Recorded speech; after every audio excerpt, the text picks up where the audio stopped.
All right, we're back now. We got Micah at the booth. Micah, what are you gonna show us today? Actually, I'm not sure. So today I'm gonna try and work on some non-metallic metals. Okay. In gold and Those have been getting popular, doing non-metallic metallics. Yes. I see a lot of people trying to figure out how do I paint like that, because I can't paint non-metallic metallics, so maybe I'll learn some stuff here. Yeah, so it requires kind of a lot of technique and time and patience. It's not something you could just dry brush and wash into. Gotcha. But So yeah. this is definitely a take your time Yes. process. Okay. And what's the piece that you're showing us there? So this is a bit I found in my little box. This is I guess one of the guards chest pieces. Okay. Yeah, that's perfect right there. But you're welcome to come down. Like I said, we're gonna go a little further down. set up in here. Yeah, that's good. Right there is good. Perfect. Okay, so you're going to show us how to do non-metallics on that, and you're doing a gold, is that right? Yes, gold. Okay. It is already base coated because I didn't get a chance to primer it, so I just kind of base coated it with some brown. I'll show you how I made that base coat. Sure. Yeah, let's take a look. Alright, so I'll go over the colors I'm working with. So got some ivory. Good. Perfect. Awesome. I got some scuffless brown. Nice. And these are all from... Most of them is Vallejo. Vallejo. You use a lot of different Vallejo. ranges from Vallejo. Gotcha. Okay. If it needs to be brightened, I might add some golden yellow into it. Okay. Some armor brown from the Air Vallejo brand. And of course black. Gotta have some black, just the static. And this last piece is a drying retarder. So if we try to do some details, it'll keep the paint from drying off the tip of my brush. Okay. And I can do some battle damage and scratches on the guy. Oh, gotcha. Yeah, I think Charlie was talking about using that, and so was Jeff. Actually, it seems a multi-kit tool. The drying retardant there. Yes. Usable in a lot of situations. Yeah. That's cool. Give me a bigger window to work with my paint. Yeah. Yes. Okay. So cool. Here's my wet palette, and I don't know if you guys can see. Let me bring this out a little more. So I have the black here. Okay. This is the armor brown, the scuffless brown, the golden yellow, and that's some white I put on but I won't be using. And this is the ivory. That's the ivory. Gotcha. So, and you've already put the drying retardant in each of those, or no, you add that as you need? That's just for the final details. I'll use the Oh, retarder. okay. Gotcha. So right now I'm just relying on the wet palette. Okay, so cool. We're gonna make the base, which I already added to the figure. Okay. But we need some more base, so take some scuffless brown. Put it right here. Add some black to make it a little darker.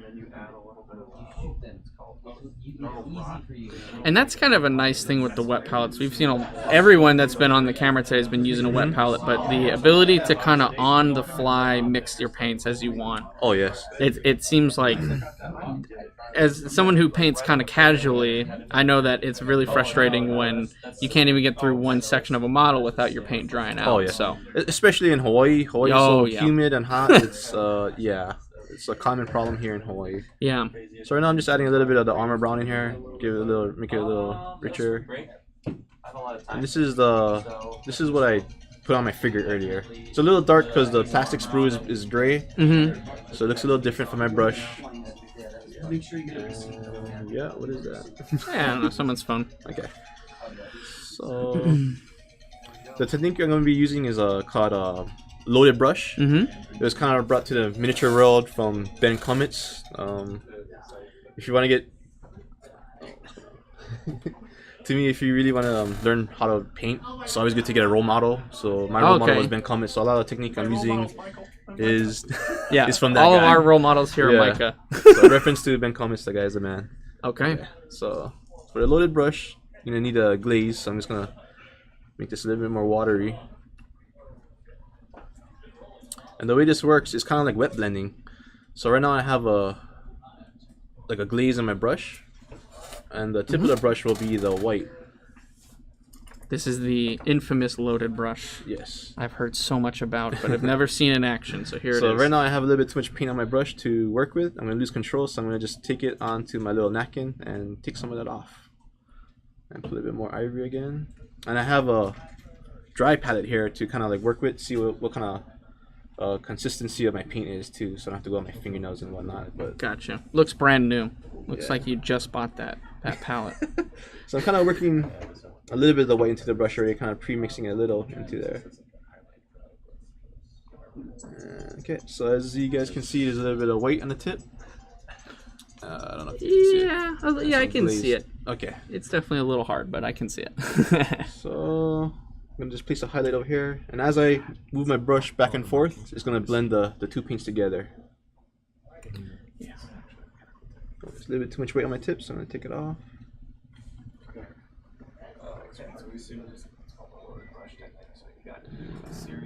Come on. And let me know when you're finished with that. I think we might move that palette just a bit up. It's a little. You've got some mileage on it, so it's Yeah, You got the good. There we go. Yeah. Yeah. Oh my gosh! It's like a fresh page. Wow. Yeah. Okay, there we go. That's So that'll be a bit easier to see. Cool. Yeah. That one didn't go on too smoothly, but the thing is, once it dries, you can always reattempt it. Okay. So I'm gonna try and fix this. It didn't really come out how I wanted it to come out. Mm. And so did you water down these paints at all, or you use an Air series, so it's already pretty thin for you, or? Yes, you are correct. So a lot of them, that's why I have this dry palette, so I can kind of see the consistency of each paint before I apply it. Okay. But, yeah. Interesting. All right. The wet palette, dry palette. And you know what he calls it and what it is?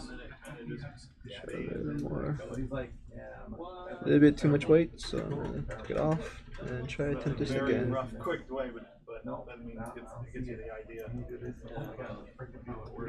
That's what I keep talking about. Where I was like, you keep looking at it, it's like the model looks hideous, or the base looks weird, like there's something that's not right. Okay. It looks like a mess. Try it one more time. I like to kind of keep it a little thin, so if I just blow air on it, it will kind of dry it. Okay. Let me try on this side and try again, because I kind of messed up the other side, but it's workable. And so with this kind of technique, are you doing multiple layers on the same spot, or do you try to just get one good layer down? I try to get one good layer down, Okay. but I'm not too perfect at this technique yet, so sometimes I have to go at it a few times. So. And so you're saying you just let it dry, you can kind of try it again Yes, for the most yes. part. You don't want to like mess it up even more, so Gotcha. kind of like you gotta kind of like see what you're working with on this brush. Mm. And try again right here at this spot. Go back and forth. And I'll kind of Mid Friday to mid Monday local time. wipe that off too much. Non-stop repeats of the shows. Oh yeah, big. Completely random. It's not during the so just completely random. So this is called a stipling. Yep. Stipling brush Okay. is like more like always. Try How again. is that one looking a bit better, or still a little rough on that? It's a little better on this side. So I'm trying to go hit the center part more right here. Clean the brush, which is my favorite part. I don't know if Oh, you so can you're see. hitting the center. So you're Yeah, it's hitting real this subtle. area right over here. Yes. Okay. Right between his two pecs. Gotcha. Got to make sure you have good shading between the pecs. Yep. Can't have flat pecs. You're right about that, man. Exclamation, Okay. devil. You just want to The devil has roll been the beaten. brush. If you're And then it has a not like continuing that, count kind of like times jamming it in, right? Damaging it. With just curves with round tip brushes. There again. A little wet, and you want to get. You kind of, as you're spinning it, that's okay.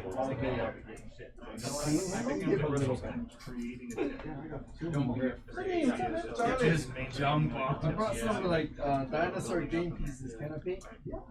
So they sell this stuff. It's just pretty good. You use your hand. Some people use a palette. Some people use the. So while you're painting this, just a little, I guess, history on how long have you been painting for, Micah? I actually don't know. Honestly, I haven't been keeping track either. No? I would say maybe I've always been off and on. So I'll paint Yeah. for like a year. Okay. I won't paint for a year with Okay. other hobbies. But if I was to add it all up, maybe almost Okay. 5 years. Wow, 4 or 5 years. That's actually relatively a short amount of time for.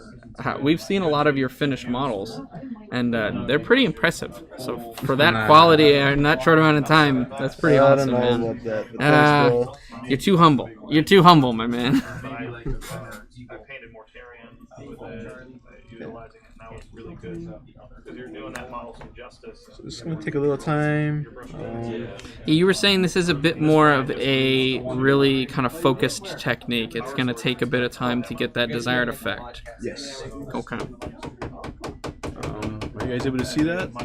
I'm not too sure. Yeah, here, we'll try to go to that side one here. So you can show, let's see here. Right about there, so it's probably the best spot. It's not gonna look too much difference because it's just basically a base color and a highlight. But once we add in the shadow, it'll really start to pop out. Okay, nice. And the reason why I'm going with a highlight before the shading is because it's easier to shade down than it is to brighten up. Okay. Over darker colors. Huh. So it's a little different from GW style, which is always you'll base coat it, then you Base wash shade it, it, and then you do the highlights. So it's a little reverse in this tape. And so from painting both ways, you prefer doing the highlight first, then shading down from that. Wow. Yeah.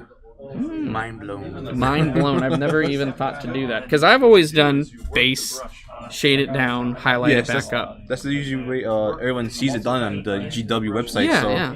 Everyone, and GW is kind of like one of the leading guys to follow. So They're one of the more accessible information sources on, well, how the heck do I even start painting, Yeah. They're great. They're definitely really excellent for people starting to get into painting. They have a lot of starter kits and a lot of videos online that make it really friendly and easy to try to get into the hobby. Which before it was kind of hard. Yeah. Or like knowing what the heck to do.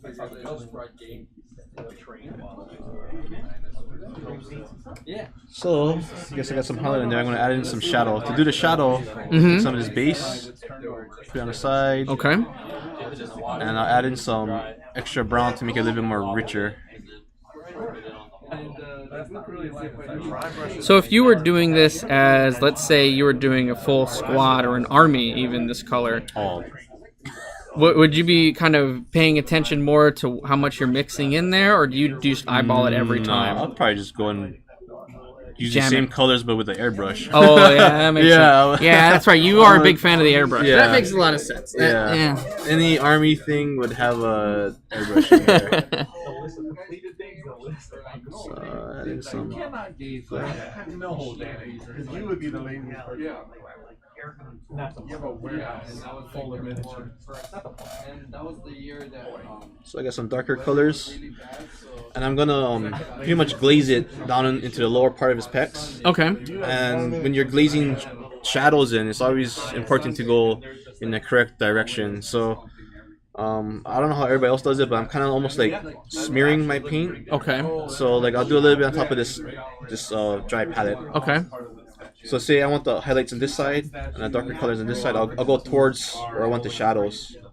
Because where you lift your brush up, that's where all the paint will pool. Yeah, Oh, yeah, correct. that's a really good So explanation. if you go into the highlights, you're gonna get a bunch of pooling of pigments into your highlight. You're gonna ruin the effect. So that's, I was wondering, like, how do you highlight Yeah. first and then do it without muddying all the colors? So up? the direction is key there. You wanna kind of smear it into the shadow, kind of. You gotta have the direction. Yes, direction. Okay.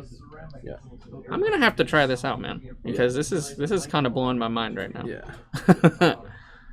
I'm gonna just see if I like that consistency. Too much paint to control. Okay. So try to smear this down. And it is to hold this bottle inside so it goes through here, and then it goes up about this high. Yeah. It's kind of hard to, sometimes it'll be hard to keep control. Yeah, it's a little too watery. Same pay or work kind of deal. It just kept dumping stuff on me because my numbers were good. And so when you're painting detail like this, do you have like a preference of brushes you like to use, or Oh, kind of yes. what's okay? I like the Windsor and Newton. Well, the Windsor Newtons. Yeah. Very good. So Series 7, the regular ones. They also have a miniature brand, but their brushes are shorter on the miniature side. Oh, So they have Windsor Newton Series 7. They have Windsor Newton miniature Okay. brushes, which you would think you would use in miniature brushes, but the bristles are shorter on the miniature side. So for a technique where you need to be load the doing, brush. yeah, wet blending, you kind of want to use the regular brush. okay. And maybe if you want to do like fine details, you could switch to the other miniature brand. Gotcha. Okay. Okay. I can see it. Everyone has their own brushes. Everyone. Yeah. It seems that was one of the things when I first got into painting. I was like, well, what does it really matter? Yeah. You know, if you have the nice brush, but no, everyone is pretty particular about what kind of brushes they like to use usually. That's what I was thinking.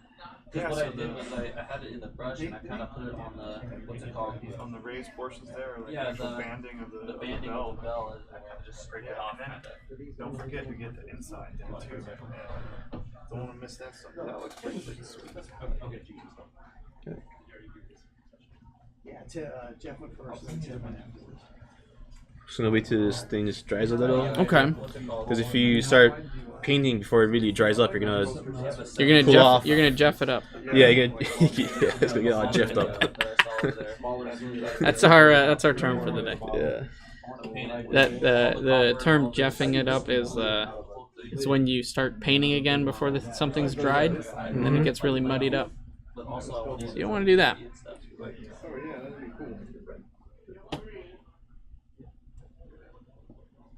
And this is to me the highlighting part is the less time consuming part, but it's all the shading, the layer of glazes that you have to put on this guy that takes the time. Yeah, well, I guess if you're doing it, I'm not saying like in reverse, but you're doing the highlighting first and the shading second, I could definitely see how that could be, because that's what you're finishing with. Yes. So it has to be pretty done after you're finished with the shades. So you have to make any adjustments in this stage. Yep. And otherwise, you got to go back. So while this is kind of drying, I'm gonna try and I guess get a highlight up here. That looks like an easier spot to do. Still going to be waiting, depending on what you use. What size am I gonna use? The one. I'm gonna try and use a 00 brush. Okay. See if this gives me a little bit more control on what I'm working with. Did we show all the different paint colors? You don't want it glazed. Finish fire glazed. Sometimes I like to just mix a little into the bristles before I just go on with the straight white. Because if you do porcelain, Yeah. porcelain wall clay body, Show this spot here. not bad. But they're commercial Too porcelain. much white, so I'll wipe it off. Just kind of like get Rework it. an actual dried button in there. So, that's about really sweet. About using this with Let's try again this other side. small amounts of Nice. I can definitely tell, even though the piece is pretty small, just because you're doing a section of a model, but I can already see the difference in the highlighting and the shading. When you added those shades, you're right. That's when it really starts to pop out. Yes. That's cool. Dry brushing. Hi, Greg. I did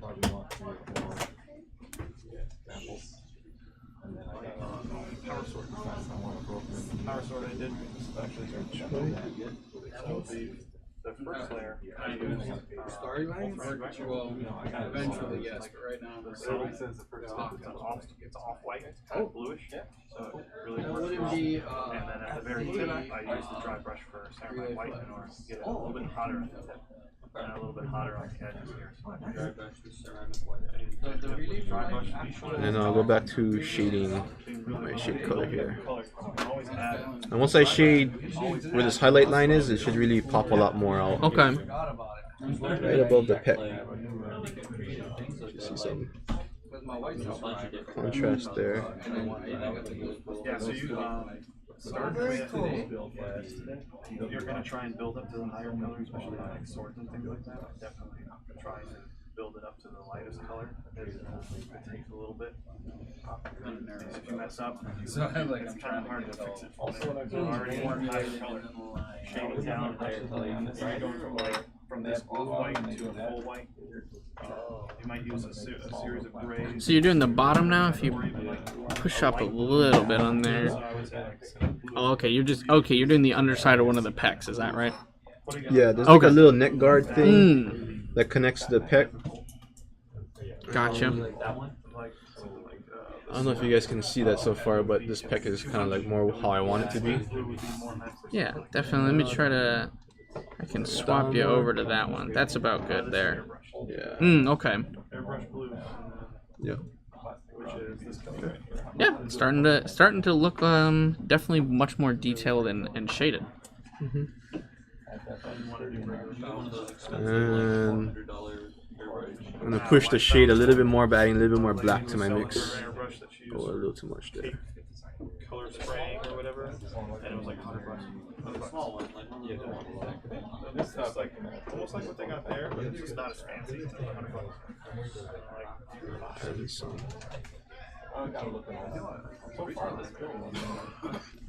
So when you first started practicing this kind of technique, was there anything overly difficult you found about it, or kind of roadblocks you ran into that you had to figure out how to work it, or was it a pretty natural transition? It just takes time. I mean, each shape of the model is like a little different way you gotta do it. You gotta just learn. Just recommend just doing a whole, if you could, do a whole model in this kind of technique. And So just like with all painting, kind of just keep working at it. yes, yeah. Okay. There's no really shortcuts for this. Yeah, some Jurassic Park game pieces. Nice.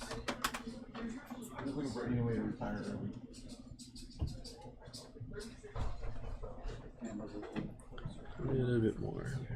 Okay.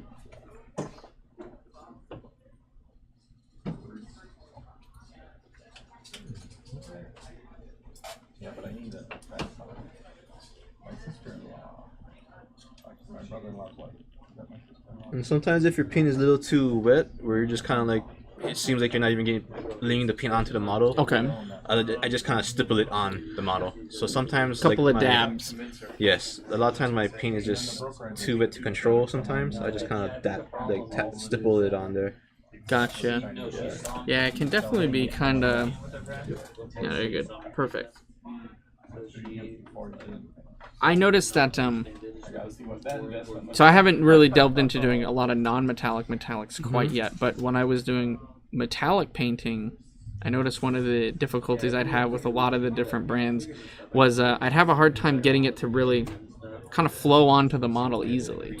I think it might be something with the flecks that are kind of in there that give it that shine that make it a little more difficult. So I could definitely see that being an advantage of doing non-metallic metallics is you don't have to worry about any kind of added material into the paint at least. Oh yes, yeah. It's like almost like glitter. Yeah, And it's glitter or just like, something, right? Yeah. Not to hate on metallic paint, because there's definitely a time and a place if you ask me, but I could see how non-metallic metallics might be a little easier to paint with. Oh yeah. Yeah. Once you get the control of it, it'll be a lot easier. And you get that nice matte effect. So you don't have to worry about something being really kind of too shiny in an area you wanted it more dull. I know that one problem I run into is I want it all to be maybe the same color, but I want an area to shine more in one section and less in another. So I'd find myself going back in with like a matte effect and having to control that. Yeah, but I could see with this you have much more control over what areas are more quote-unquote shiny, if you will. Yeah. So the contrast isn't that great to me right now, so I actually want to brighten it a little bit more. You're gonna brighten it up some? Yeah, it's gonna be kind of hard because I added the shadow in, but we'll try and make this work for the That's what painting is, right? You just gotta let's see if we can go do back this. in and see what you can work with. Yeah. Trial and error, baby. Trial and error. That's right. Yeah. Actually, I'll try and maybe.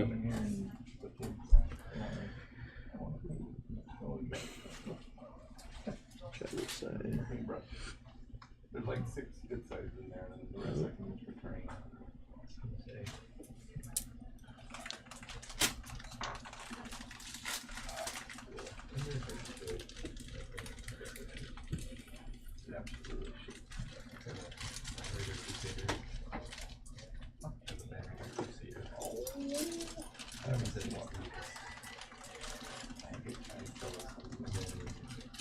So I made a little mistake there, but I'll try and fix that. And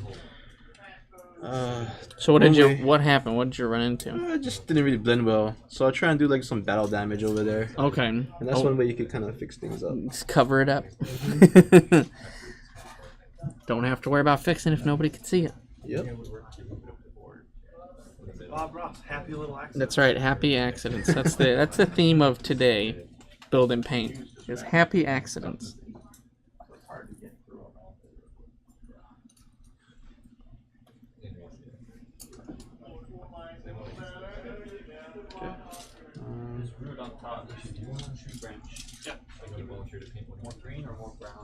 I painted my custom stuff. So just how we did the shadows, the highlights in this glaze, I'm kind of like pushing the light pigments into the light areas. Okay. So kind of opposite of what I was doing earlier. And then I dry Okay. So this is kind of that difficulty you run into if you overshade or if it didn't blend well and your highlight gets mixed up. Oh, okay. So we're patchworking it. try it out, see what it would do. I mean, that's that point. Trying to figure out what works well. How do you know what works if you don't try? And then you might even put like darker one at the very base of where the wings are. Sure. You can go a little bit darker wash. Put a bigger bleach foam, set the wash. Darker. Let's see. Like right near where the wings first come I'm gonna try adding some battle damage onto this guy. Okay. Make it look a little pop a little bit more. Gotcha. Then come in with your So when you do scratches, it's always important to have like a fine tip brush. Even if you have a bigger brush, like this is a 0, Mm-hmm. and this brush is a 00. The 00 is a smaller brush, but a lot of people don't realize that even though you may have a bigger brush, if the tip is really good, like on this guy, it might actually be better than a smaller brush. Gotcha. So I like the tip of my 10 brush, so I'll be using this guy. And I'll be using the drying retardant for this. Okay. So this is where that's coming into play. So a lot of times I'll just kind of dip the tip of my brush into the drying retarder, so it's all in the bristles. And I just kind of see Oh, okay. the So consistency. you add it as you need to your brush, not Yes, to the just paint. on the tip. Ah, you know, that's Either smart. or. Yeah, Yeah. but now your entire paint kind of selection it doesn't have it in there, so you can kind of control when you want to use it and when you don't. Yes. I like that. I like that idea. Learning a lot of neat tricks.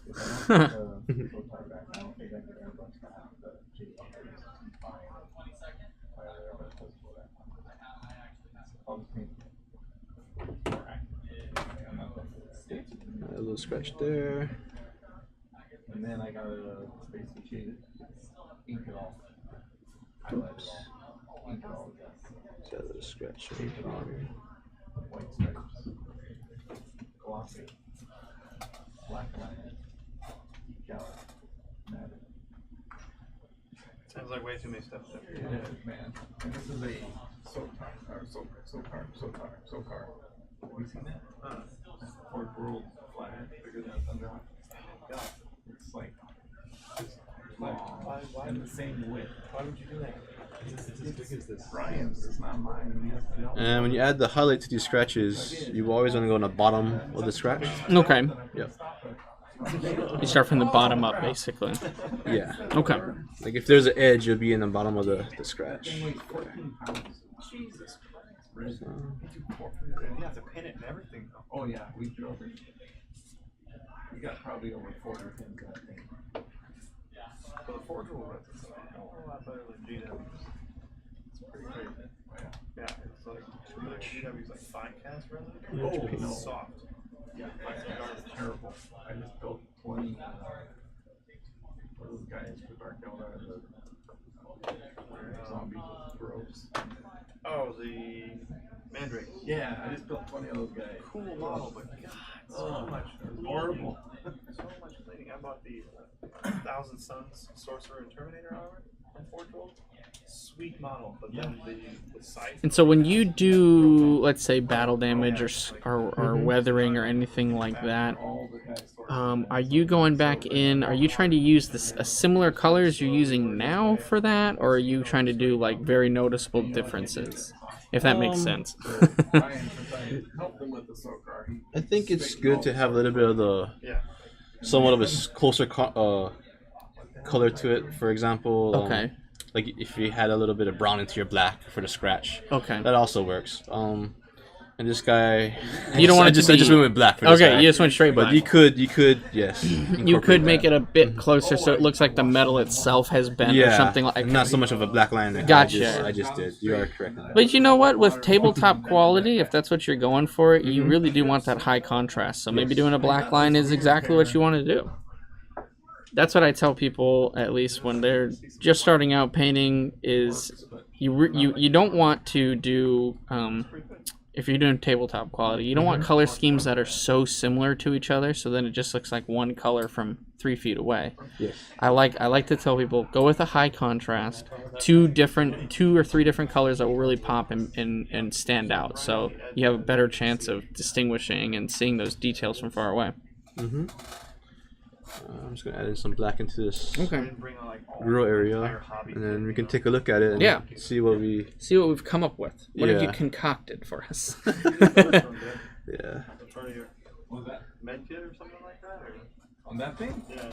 I don't have any idea. I'm pretty sure it was from Micromark. And I forgot I had them until I thought they were tweezers. They've been in my tweezer box for 2 to 3 years, and then I took them out. Tweezer clippers. Oh yeah, smart cutters. Flush cutters. Yeah. But I didn't know. I thought they were tweezers because they're in my tweezer box. I forgot about them. So. Kind of like it. That's how I work, man. Did you try to use greenish, brownish? Oh yeah, they're good. Yeah. It flows a little bit better. So just you can go back and add like a little bit of green to it. Okay. So you can see how that works.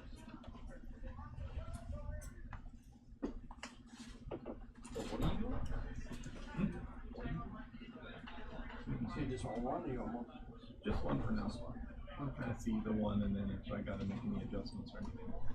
And I'll send you exactly what dimensions I think. The base, the center part. Just gonna add some highlights on the edge of his neck grill, and then I think we can take a look at it. Take a peek. See what we got going on. I know. Yeah. But I gotta maybe send it to China. So I send it. And it can be difficult to catch on camera, unfortunately, but yeah, I can see a big difference in how much the shading and how much that highlighting has really brought out in the model since you've even started. So, And this edge highlighting, I'm not going to make a whole line, I'm just kind of like stippling at the edge of it. So you don't make one continuous solid line, No. you break it up. Yeah, I don't want to look like Tron and just have Yeah. those lines on it. Unless that's what you want. Yeah. So yeah, okay, here. So we'll head over to the side there. So you can see kind of the top area where that that line work's been done. And the pec has really gotten a lot of definition on it, which is awesome. You want me to go a little closer to it?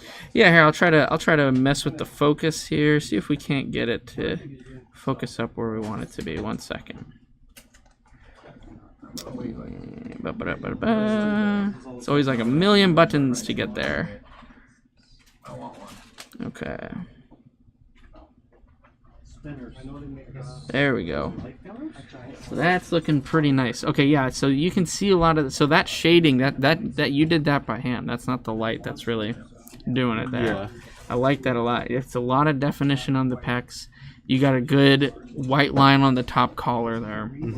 It's looking nice. And then the I don't know, the cloth at the bottom. You hit that up in the beginning too, right? I didn't touch the cloth. Oh, you didn't touch the cloth at all. Okay, my I bad. just did his 2 pecs and the collar piece right there. Got it. Okay, Yeah. I think that's looking pretty nice. Is there any? So if you were to do this as a model, let's say for, I don't know, if you were just doing this at home, is this about where you would stop, or would you keep going from there? What would you work on from that point? I would push the highlights a bit more contrast. I feel like it's a little too much brown. A little too close. Yeah. Okay. You could push the contrast a little bit more darker and light out actually. That's what you would like to do Yes. from it. I'm gonna take a look at it here. So Okay. if you kind of take out his abs, because the abs is I see. brown. I see. Yeah. Nice. No, that's looking really nice, man. Well, was there anything else you wanted to show us on here, or is that pretty much it for you? I think I'm good. All right. Hopefully you guys learned something. I know I did, thank so you. at the very least, this was useful for me. All right. Appreciate it, man. Thanks again, Micah.